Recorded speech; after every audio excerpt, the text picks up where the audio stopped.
પૃથ્વીના આવરણો વિશે માહિતી મેળવી રહ્યા છે. તો સૌપ્રથમ આપણે મૃદાવરણ જોયું, ત્યારબાદ આપણે જલાવરણ વિશે માહિતી મેળવી. તો ચાલો હવે આપણે વાતાવરણ, કે જેને અંગ્રેજીમાં એટમોસ્ફિયર કહેવામાં આવે છે, એના વિશે માહિતી મેળવીએ.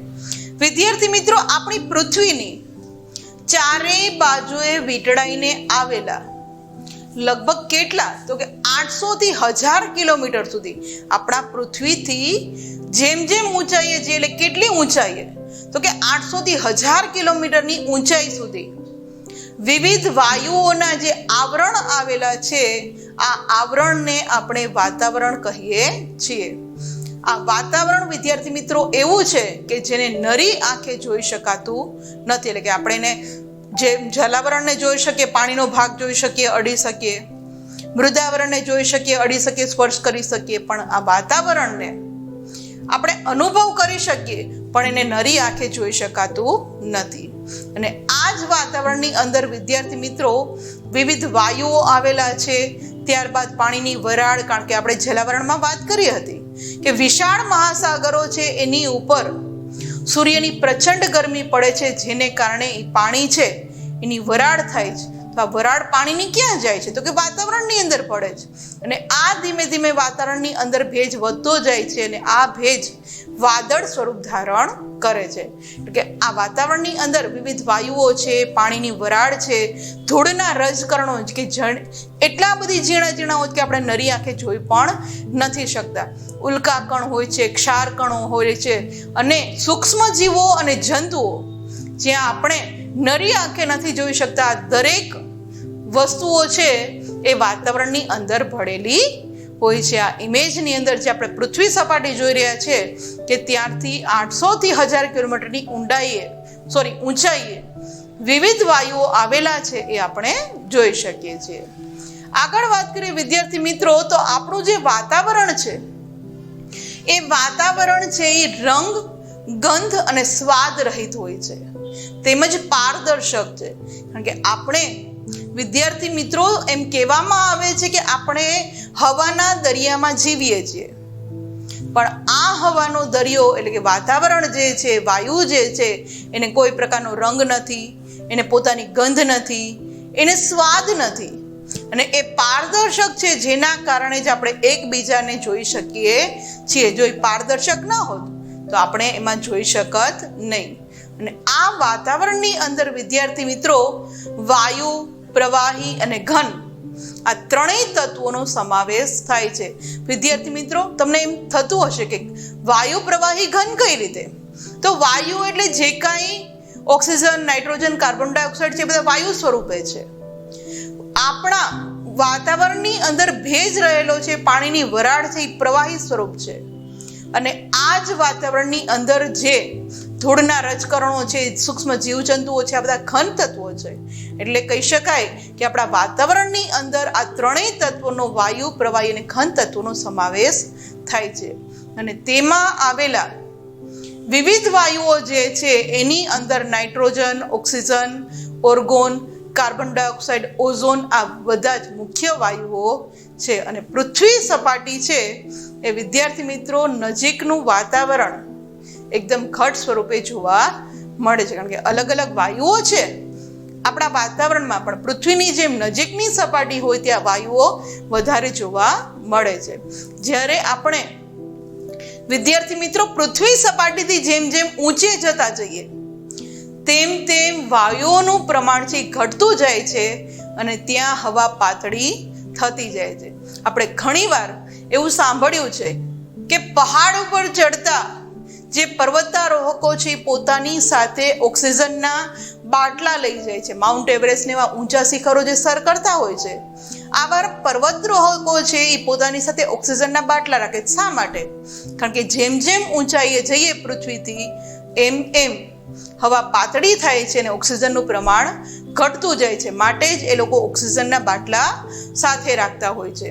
આ ઇમેજની અંદર જે હમણાં જ વાત કરી કે આપણા પૃથ્વીનું ઉપર જે વાતાવરણ આવેલું છે એની અંદર જે વાયુઓ છે, nitrogen, oxygen, argon, carbon dioxide અને અન્ય વાયુઓ, એ કેટલા પર્સન્ટેજ આવેલા છે એ આપણે જોઈ શકીએ છીએ કે નાઇટ્રોજન છે 78% ભાગ છે, ઓક્સિજનનો 21% ભાગ છે લગભગ, ઓર્ગોન છે એ 1% ભાગ ધરાવે છે, કાર્બન ડાયોક્સાઇડ છે એ 0.03% ભાગ ધરાવે છે અને બીજા બધા વાયુઓ મળીને 0.01% જેટલો ભાગ ધરાવે છે.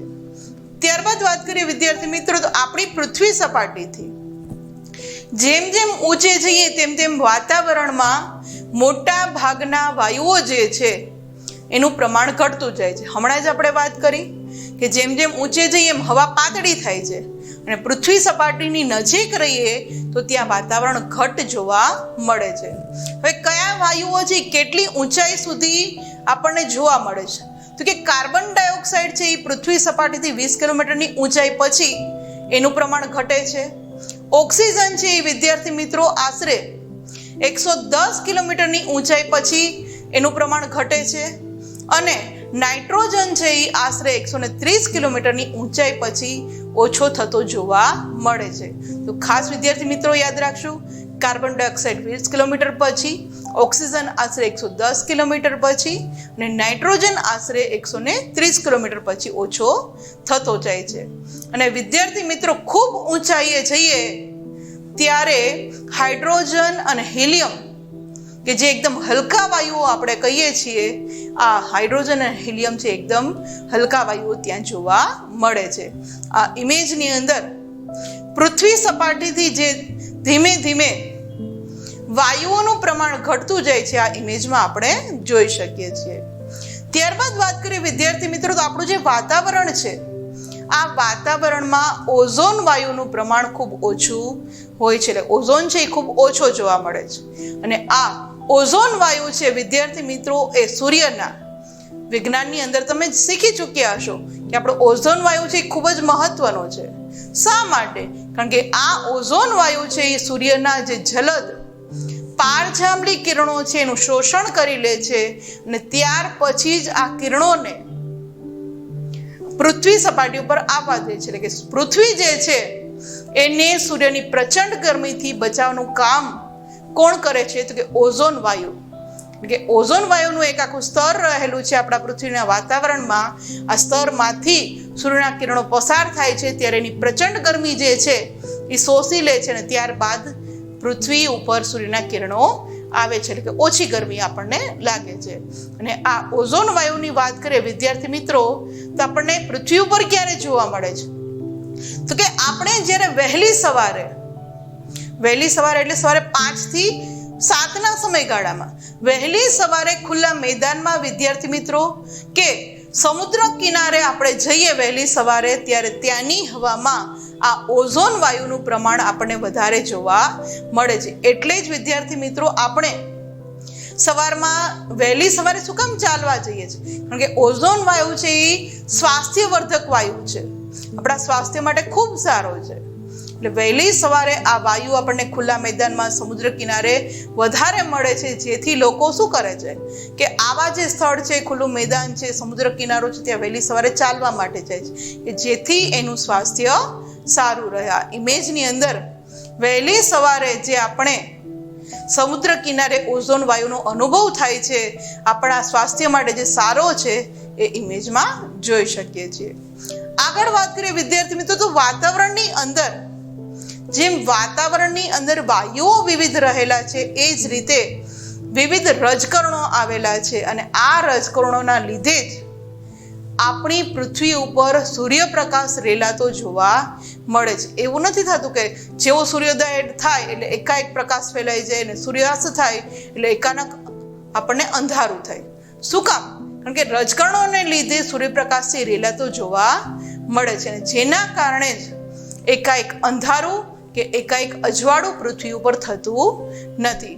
વિદ્યાર્થી મિત્રો, સૂર્યોદય પહેલા ઉષાકાળ અને સૂર્યાસ્ત પછી સંધ્યાના જે આકાશી રંગો જે આપણને જોવા મળે છે, આપણે ઘણીવાર વહેલી સવારનું એકદમ સૂર્યોદય છે એકદમ ખુશનુમાન દેખાતું હોય, આપણને જાણે આકાશની અંદર અલગ અલગ રંગો જોવા મળે. એ જ રીતે આપણને સૂર્યાસ્ત વખતે પણ દેખાય છે કે આપણે સંધ્યા આપણે ગુજરાતી ભાષામાં કહીએ કે સંધ્યા આજે ખીલી ઉઠી છે. ખીલી ઉઠી મીન્સ એના અલગ અલગ રંગો સરસ આપણને દેખાઈ ઉઠે છે. તો એ રંગો આ રજકણોને જ આભારી છે, જે વાયુઓની અંદર સમાયેલા છે. અને વિદ્યાર્થી મિત્રો, રજકણો દ્વારા પ્રકાશના જે કિરણો છે એનું પરાવર્તન થાય છે અને આપણને સૂર્યપ્રકાશ મળે છે. આ કિરણોનું જે પરાવર્તન થાય છે રજકણો દ્વારા, જેના કારણે આપણે સૂર્યપ્રકાશ મેળવીએ છીએ. આ ઇમેજની અંદર જે આપણે જોઈ શકીએ છીએ. ત્યારબાદ વાત કરીએ વિદ્યાર્થી મિત્રો, તો વાતાવરણ છે જેના માધ્યમથી જ આપણે અવાજ સાંભળી શકીએ છીએ. આપણે જે બોલીએ છીએ સામેવાળી વ્યક્તિ સુધી પહોંચે છે, એ વ્યક્તિ સુધી પહોંચે છે. એનું કારણ શું? કારણ કે અહીંથી હવા, હું બોલું છું ત્યાંથી હવા પસાર થાય છે અને સામેવાળી વ્યક્તિ સુધી હવા પહોંચે, તો આ જે માધ્યમ જે પહોંચાડવાનું જે કામ કરે છે, એ કામ કોણ કરે છે? તો કે આપણું વાતાવરણ. એટલા જ માટે કહેવામાં આવે છે કે વાતાવરણના માધ્યમથી જ અવાજ સાંભળી શકાય છે. ને અવાજ અને પ્રકાશના મોજા વિદ્યાર્થી મિત્રો વાતાવરણમાં પરાવર્તન પામી અને પૃથ્વી સપાટી પર પાછા ફરે છે. અને તેથી જ રેડિયો અને દૂરદર્શનના જે કંઈ પ્રસારણ છે એ શક્ય બને છે. કારણ કે રેડિયો અને દૂરદર્શનનું પ્રસારણ શેને આભારી છે? તો કે એ આપણી પૃથ્વી પર આવેલા વાતાવરણને આભારી છે. અને વાતાવરણ સાથેના ઘર્ષણથી ઘણીવાર આપણે એમ કહીએ છીએ કે ઉલ્કાપાત થયો, તો એ શેના કારણે? કારણ કે જેવી આ ઉલ્કા પૃથ્વીના ગુરુત્વાકર્ષણ બળને કારણે પૃથ્વીના વાતાવરણમાં આવે અને એ એટલી પ્રચંડ ગતિથી આવતી હોય છે ને વાતાવરણમાં જેવી પ્રવેશે ત્યારે વાતાવરણની સાથે એનું ઘર્ષણ થાય છે, જેને કારણે ઉલ્કા જેવા અવકાશી પદાર્થો છે એ સળગી અને ન્યાન્ય નાશ પામે છે. બાકી તો ઉલ્કાનો એમનો વરસાદ થતો હોય તો કેટલાય લોકોને જાનહાનિ થાય. પણ આવી ઉલ્કા છે એ પણ વાતાવરણની અંદર ઘર્ષણને કારણે સળગીને ન્યાન્ય નાશ એનો પામે છે. અને આ રીતે વિદ્યાર્થી મિત્રો એમ કહી શકાય કે પૃથ્વીનું કુદરતી ઢાલ તરીકે જે કામ કરે છે એ છે આપણું વાતાવરણ. એટલા માટે જ કહેવામાં છે કે વાતાવરણ છે એ પૃથ્વી માટે કુદરતી ઢાલની ગરજ સારે છે. જે આ ઇમેજની અંદર આપણે હમણાં જ વાત કરી કે જે કાંઈ રેડિયો સ્ટેશન છે, દૂરદર્શનના પ્રસારણ છે, આ બધું શેને આભારી છે? તો કે વાતાવરણને. એ આપણે જોઈ શકીએ છીએ.